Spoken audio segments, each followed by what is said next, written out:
Hi friends, welcome to GV talks. This is Gangadhar Veerla. Kalvakuntla Kavitha garu ఖచ్చితంగా ముఖ్యమైన మంత్రి పదవి త్వరలోనే దక్కించుకునే అవకాశం ఉంది. త్వరలో మీన్స్ భవిష్యత్తులో ఆమె రాజకీయ జీవితంలో ముఖ్యమైన మంత్రి పదవి సాధించే అవకాశం ఉందనేది మనం చరిత్ర తిరిగేసినప్పుడు తెలుస్తా ఉంది. చెప్పుకోవడానికి కొంచెం అతిశయోక్తిగా ఉన్నా గానీ, ఇది చరిత్రలో వరుసగా జరుగుతున్న ఒక ప్రక్రియగా అయితే నేనైతే చెప్పగలను. ఎలా అంటే భారతీయ రాజకీయ చరిత్రను ఒకసారి తిరగేసినప్పుడు మహిళల రాజకీయ విషయాల పట్ల కొన్ని పరిణామాలన్నీ ఒకేలాగా ఒకే విధంగా జరుగుతూ వచ్చాయి.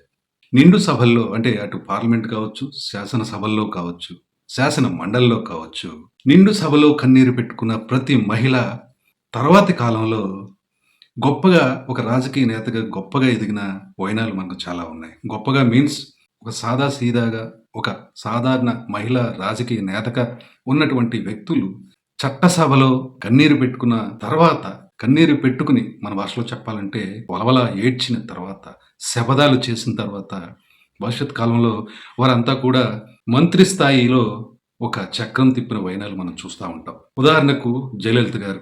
ఆవిడ నిండు సభలో అవమానానికి గురైన తర్వాత ఏడుస్తూ శపథం చేసి తర్వాత క్రమంలో సాటి లేని నేతగా, ముఖ్యమంత్రిగా తమిళనాడుని పరిపాలించారు. అదేవిధంగా మన తెలుగు రాష్ట్రాల్లో తీసుకున్నప్పుడు హోంమంత్రిగా విధులు నిర్వహిస్తున్నటువంటి వంగలపూడి అనిత, హోమ్ మినిస్టర్ గారు అనిత గారు కూడా ఒకప్పుడు ప్రత్యర్థి రాజకీయ పార్టీ వల్ల అవమానానికి గురై శాసనసభలో కన్నీరు మున్నీరైన సందర్భం మనకు తెలుసు. తర్వాత కాలంలో అంటే ప్రస్తుత కాలంలో ఆవిడ ఏ స్థాయిలో ఉన్నారో మనకు తెలుసు. అలాగే సినీ నటి రోజా గారు కూడా చట్టసభల సాక్షిగా కన్నీరు మున్నేరి ఏడ్చి వలవల ఏడ్చి తన బాధను వ్యక్తం చేసిన వైనాలు మనం చూసాం. తర్వాతి కాలంలో వరుసగా ఆమె ఎమ్మెల్యేగా గెలవడంతో పాటు మంత్రి అయ్యారు.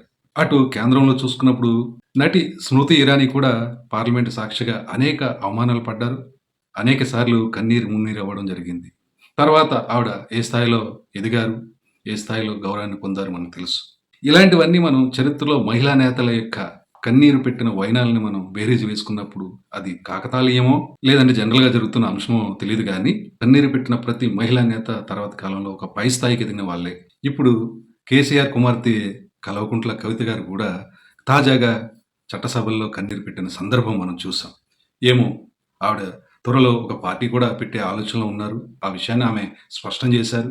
ఫ్యూచర్‌లో ముఖ్యమైన పదవిని బహుశా ముఖ్యమంత్రి కూడా కావచ్చేమో.